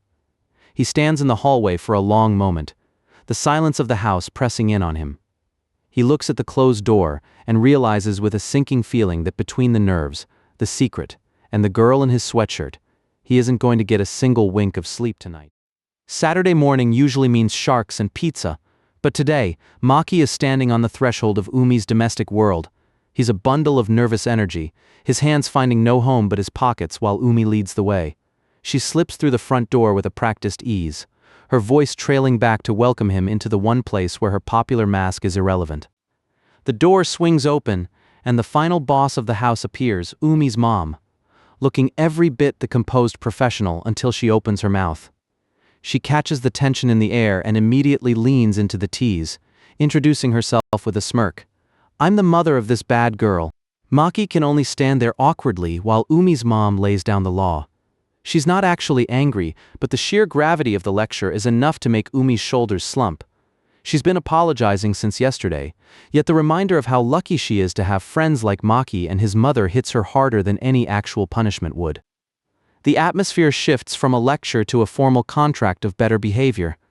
They both bend forward in unison, a pair of high schoolers trying to navigate the messy overlap of their private and public lives. It's a quiet reset, a moment of mutual recognition that they're both in this secret together now. With the formal air cleared, the domesticity sets in. The offer of breakfast is casual, but for Maki, it's another step into Umi's reality, a house that feels a little too quiet with her father at work and her brother asleep. They move toward the kitchen, the sounds of their footsteps, the only thing breaking the weekend silence. The tension finally dissolves when Maki mentions a next time. It's a small slip of the tongue that confirms he's not planning on this being a one-off visit. Umi's face lights up, her response immediate and warm. Suddenly the prospect of future meetings is more exciting than the bowl of peaches sitting between them. But the warmth has an edge to it. Umi leans in, her voice low as she pleads with her mother to keep this a secret from Yuu. The domestic closeness they're enjoying is a direct threat to the fragile balance Umi maintains at school, and the thought of Yuu finding out through a slip of the tongue is enough to make her heart race. Umi's mom is relentless, circling back to the juicy details. She's connected the dots between Umi's mysterious new friend and her sudden bashfulness. Umi's face turns a deep, incandescent red as her mother drops the B word with a playful grin. But now I get that she was embarrassed because it was her boyfriend. To escape the romantic interrogation, Maki puts his domestic skills to work. He handles the fruit with a quiet, practiced focus that leaves Umi's mother impressed. It's a humble role, but in this kitchen his steady hands are a grounding force while Umi tries to pretend her heart isn't trying to beat its way out of her chest. The morning air feels different now. Maki watches Umi, realizing that next time isn't just a courtesy, it's a goal. He's tired of being the man in the shadows, the secret friend who has to hide in hallways. He looks at her, his voice quiet, but filled with a new kind of resolve. "I could say with more pride that I am Asanagi's friend." Back at school, the domestic peace is shattered by the four most terrifying words in a loner's vocabulary. Cultural Festival Committee meeting. The teacher's smile is blinding as she announces the need for volunteers. Maki's eyes go wide, his social survival instincts screaming at him to blend into the furniture. Unsurprisingly, the class responds with a collective silence that would make a desert look crowded. The teacher, clearly prepared for this level of teenage apathy, pulls out the executioner's tool, the lottery box. Maki's brow furrows as he's called to the front. He's survived many things, but his luck with random selection is historically catastrophic. His hand reaches in and pulls out a slip of paper that might as well be a death warrant. It's marked with a heart and the word jackpot. The teacher's enthusiasm is a cruel contrast to the way Maki's head drops, the word gloom practically manifesting as a physical weight on his shoulders. He's the first victim of the festival spirit. The rest of the guys are practically vibrating with relief, thanking whatever gods they believe in that it wasn't them. Maki sinks into his seat, already imagining the long, lonely hours of prep work ahead. He tries to rationalize it. He doesn't have a club. He's invisible. He's the perfect sacrificial lamb for a role no one else wants to touch. While Maki is contemplating social exile, Yuu is a literal beam of sunshine. She loves festivals, her energy so infectious that even the air around her seems to spark. Maki watches her from across the room, the contrast between her effortless popularity and his new unwanted responsibility making the gap between them feel miles wide. Yuu doesn't just celebrate, she reaches out, suggesting they explore the festival together if he has the time. It's a generous offer from the class angel, but in the background the shadows are moving. The other students are watching, their faceless silhouettes already buzzing with the kind of toxic commentary that follows an outcast being noticed by a star. The whispers turn into open mockery. The boys in the back don't even try to hide their disdain, laughing about how Maki will probably be a burden to whoever gets paired with him. They treat his social anxiety like a punchline, questioning if the guy can even manage to speak up in a meeting without malfunctioning. Could the guy even manage to say anything in a meeting? Across the room, Umi isn't laughing. Her eyes go sharp, cutting through the casual cruelty of her classmates.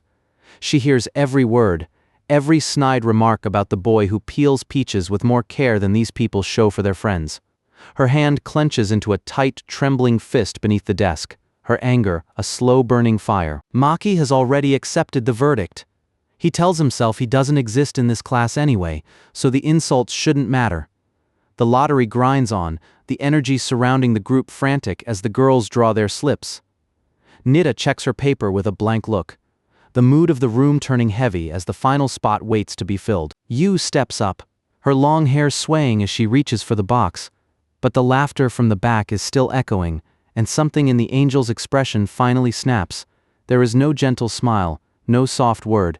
Instead, there is the violent, sudden sound of a hand slamming against the wood, a physical exclamation point that silences the entire room. The most popular girl in the class looms over her desk, her gaze fixed on the boys who were just laughing. The sweetness is gone, replaced by a cold, righteous fury that makes the very air around them feel thin. She doesn't ask, she demands an answer with a voice that cuts like a knife. Do you guys hate Maehara-kun or something? The air in the classroom doesn't just go quiet, it goes dead.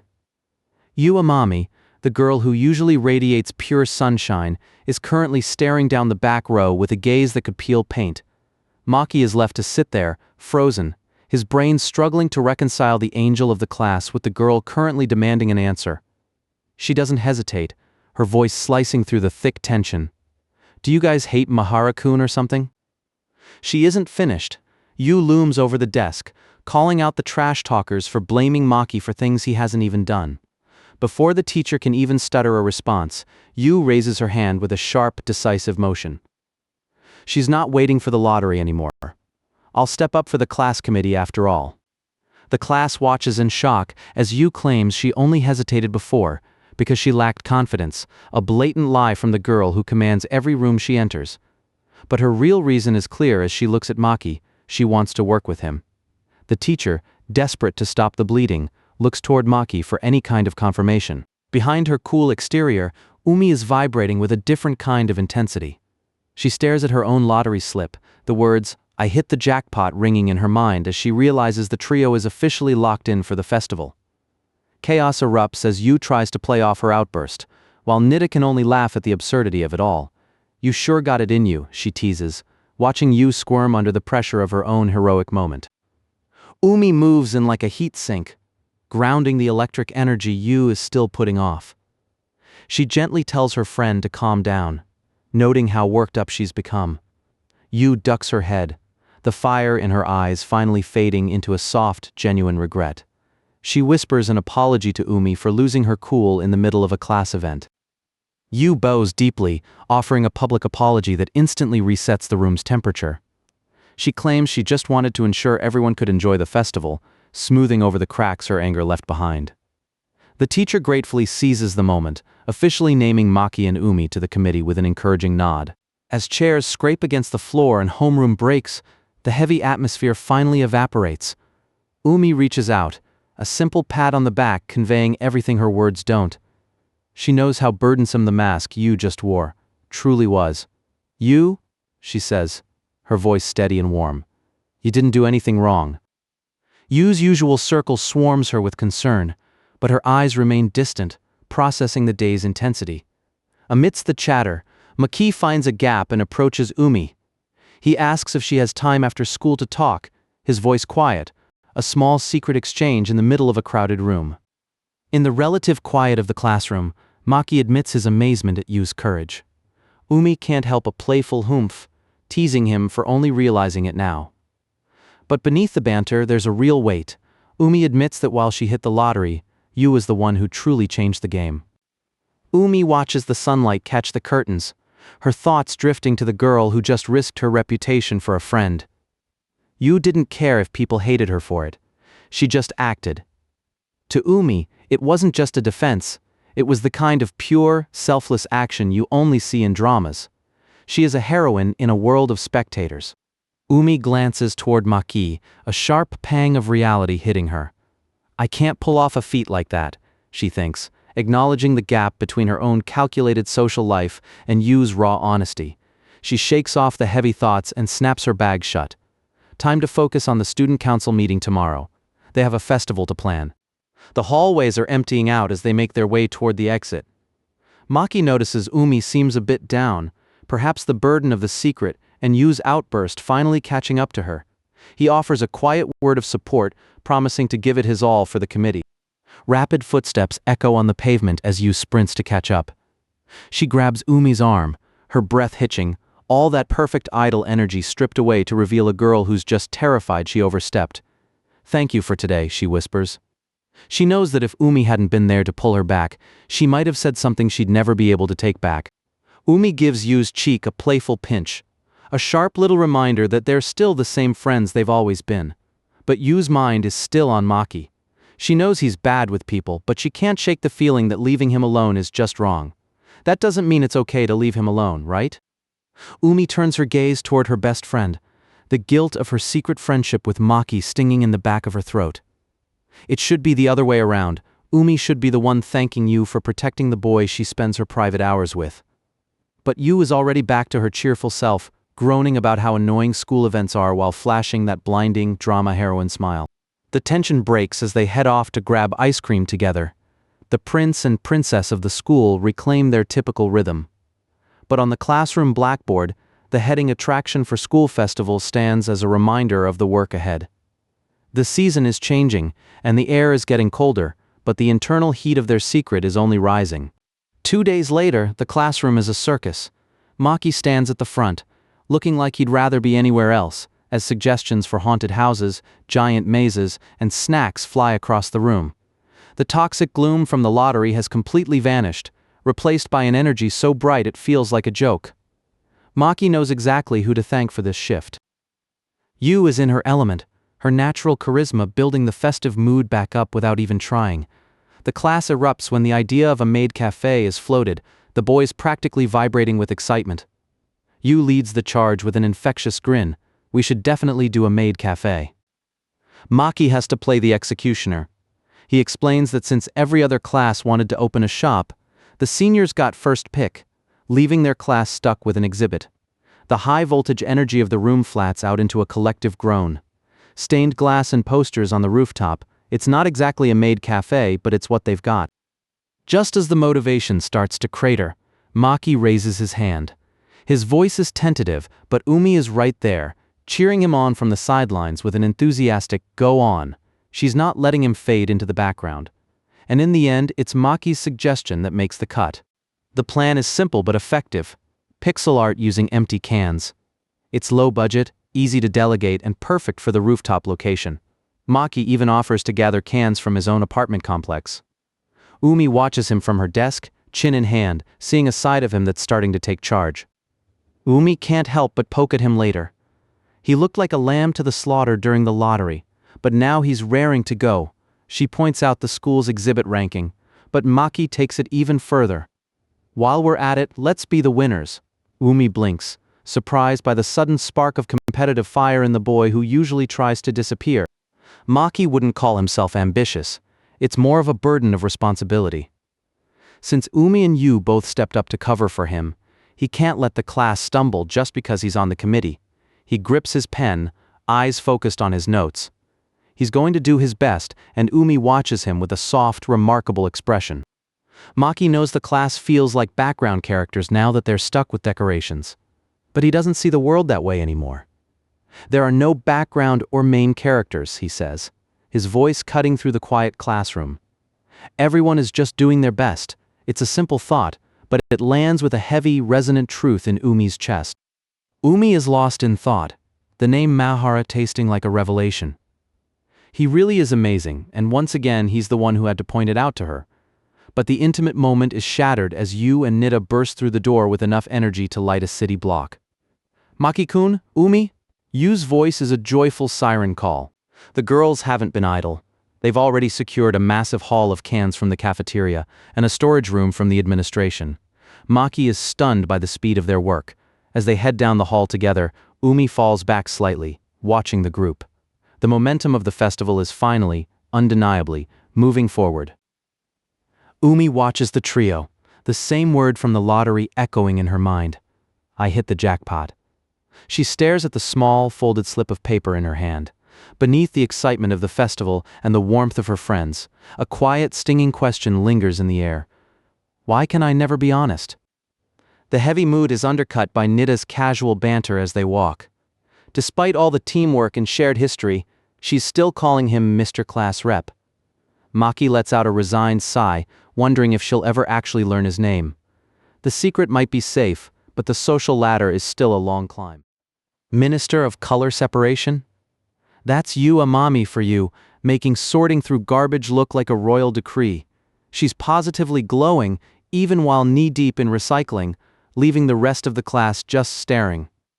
Maki watches from the sidelines, struck by the sheer absurdity that a girl this perfect is currently elbow-deep in waste while declaring, I'm the Minister of Color Separation, Amami. The project is Soggy, a pixel art tribute to a B-tier horror movie that only 2 people in this room actually care about. Maki's convinced the girls in class must hate it, but Umi just shoots him a look that says they're exactly where they need to be. It's their niche, their secret, and somehow it's becoming a school exhibit. Yuu bursts in with news of a fresh can haul, but her eyes immediately lock onto the blueprint. She spots a manga magazine tucked under their notes, her curiosity piqued by the rough sketches. While they're worrying about the math of the pixel grid, she's already drifting into the art. Yuu casually mentions she needs a break from the cleaning, and then her hand hovers over the blueprint. She asks if she can take a crack at drawing the main character. Maki hesitates. This isn't exactly a typical idol hobby, but her enthusiasm is hard to argue with. Umi just smiles and says, why not? While Maki struggles to wrap her head around the idea of their class's angel drawing a horror movie protagonist. Yuu grabs a marker with a confidence that suggests she knows something they don't. The tip of the pen hits the paper, and the air in the room shifts. In a single fluid session, Yuu recreates the grid of the manga with terrifying precision. It's perfect. It's dynamic. It's a professional-level sketch from a girl who just saw the source material 10 minutes ago. Maki can only stare in stunned silence at the masterpiece she just handed over. The moment is broken when a classmate calls for help, and suddenly the reality of the festival workload crashes back down. Yuu looks at the blueprints, then at Umi, a flicker of guilt crossing her face as she realizes she's technically leaving the hard labor of color matching to her friend. Yuu pulls Maki aside, her voice dropping as she apologizes for the chaos she's caused. She knows she's pushed a lot onto Umi, and it weighs on her. She remembers their promise to finally tell her about their own relationship, but the timing never seems quite right. They've been together since grade school, but when it came time for high school, Umi made a sudden, quiet choice to go elsewhere. Yuu didn't hesitate. She studied until her brain burned just to follow her, because as far as she's concerned, Umi isn't just a best friend. To Yuu, she's the prince who saved her. Back in junior high, they were part of a solid quartet, always together. Then autumn hit, and Umi dropped the bombshell that she was leaving the group behind. It was a shock that shattered their routine, leaving Yuu scrambling to keep up with the person she admired most. That's why Yuu is so vibrant right now. She thought her chance to experience these moments with Umi was gone forever. Maki watches her face light up, realizing just how much gravity this friendship holds, and how much he's actually intruding on it. He used to look at them from across the room, and feel a sharp sting of envy. They seemed like a perfect, impenetrable set. He used to wish for a friend like that, never imagining he'd eventually be the secret third wheel in their orbit. But things have changed. The hum of the copier fills the quiet office as Umi processes the blueprints. She's focused, her expression unreadable as she prepares the final guides for the class. Someone calls her name, pulling her back from the rhythmic click and rattle of the machine. The rest of the class is in awe. The sketch is a hit, proving once again that Yuu Amami can basically pull off anything, well, except for studying. She's a monster of pure talent, a social juggernaut who somehow manages to be the center of the world without even trying. A classmate leans in to thank Umi for managing the Yuu whirlwind. It's a common sentiment that Umi is the only anchor strong enough to keep the school's star from drifting too far. To everyone else, they aren't just friends, they're an inseparable pair. Cut to late night, and the festival fatigue is finally setting in. Yuu is basically melting onto the table, whining that if she keeps this up, she'll never sleep again.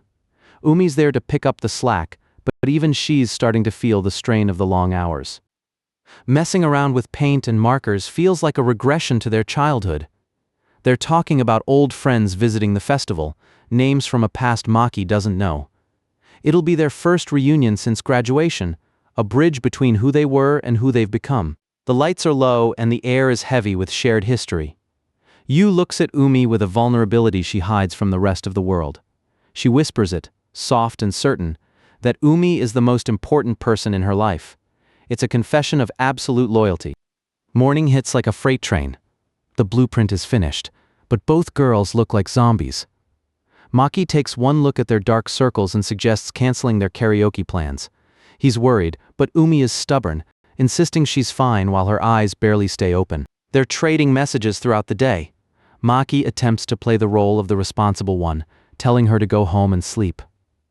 Umi just texts back, demanding more praise for her hard work. It's their usual rhythm, a private conversation happening in the middle of a crowded school. Now it's Friday night, and the festive buzz has faded into the click-clack of a computer mouse. Maki is alone, staring at a grid of thousands of tiny squares. It's a tedious, soul-crushing grind of counting pixels and matching colors. The clock on the wall is the only thing moving. The silence of an empty house usually feels like freedom, but tonight, it's just quiet. Too quiet. He looks at his phone, the screen dark and mocking. He should be used to this. He's the eclipsed man, the loner, but lately he's forgotten how to be alone. He doesn't even realize he's dialing her until she picks up.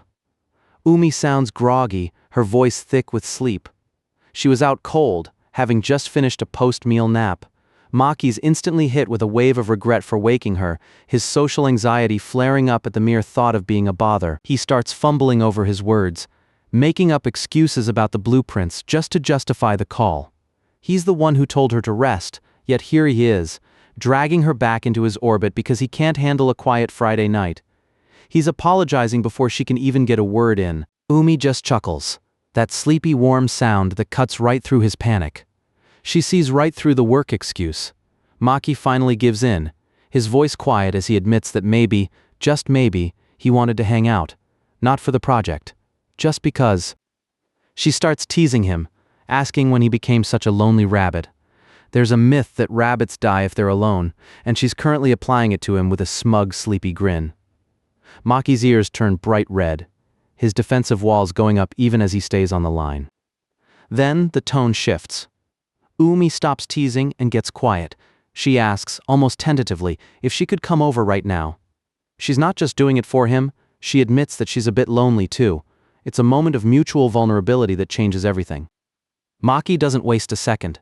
He meets her at the convenience store, the neon lights of the 7-Eleven reflecting in her eyes. She's dressed down, hair messy, looking like a version of herself that the rest of the school will never get to see. And she's here, just for him. They walk back through the quiet neighborhood, talking about nothing and everything. The night air is cool, but the space between them is warm. But as they approach the Maehara house, a shadow lingers in the back of the mind, a reminder of the friend they're keeping this from. Umi is already at home in his space, pulling a hoodie over her head and leaning into the warmth. She's amazed by how much progress he's made on the grid. Maki tries to be hospitable, offering her a place to sleep. But Umi's eyes are fixed on him, bright with a quiet energy. They're sharing leftover pizza like it's a 5-star meal. Umi calls it dessert pizza, her playful mood back in full force. Maki watches her eat, a small, genuine smile tugging at his lips. This is the domestic reality he's fallen into: late nights, cold pizza, and her. The laughter dies down as Umi's gaze lingers on her glass.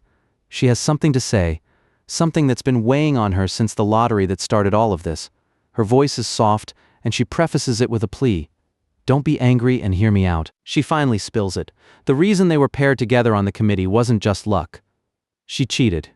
She manipulated the draw because she couldn't stand the thought of him being isolated again. She looks down, her voice trembling slightly as she admits, I pulled a dud. The realization hits him. She lied to you, to the class, to everyone. She's been carrying the guilt of that deception ever since. She's waiting for the blow, for him to be disgusted by her selfishness. She's practically bracing herself for the rejection. But Maki doesn't feel any anger. To him, the real penalty was Umi getting stuck with a social outcast like him. He smiles, a soft, self-deprecating expression that completely catches her off guard. In his mind, she's the one who was brave, not the one who cheated. He doesn't just say it, he shows it. He reaches out, his hand covering hers on the table. It's a bold move, a break from his usual hesitant self. The contact is electric, a physical confirmation that she doesn't have to carry that guilt alone anymore. They're in this together. He tells her he's happy they're on the committee together. He thanks her for trying to save him in her own way. Umi's face is a complete mask of shock and heat, her heart racing as she realizes that he actually appreciates the very thing she was most ashamed of. The air between them is thick, charged with a tension that's been building for months. Umi starts to say something, her voice barely a whisper, and then the doorbell rings. A sharp, loud chime that shatters the moment like glass. Maki's heart drops into his stomach. He pulls the door open, expecting his mother or maybe a delivery. Instead, he's staring directly into the eyes of Yuu Amami. She looks exhausted, her hair slightly mussed, and her expression is anything but her usual bubbly idol persona. She apologizes for the late hour, but her eyes are searching the room. The silence that follows is lethal. Yuu doesn't step inside, she just looks at him with a gaze that feels like it's peeling back every secret they've worked so hard to keep. Her voice is level, terrifyingly calm, as she delivers the killing blow. Umi is inside, right?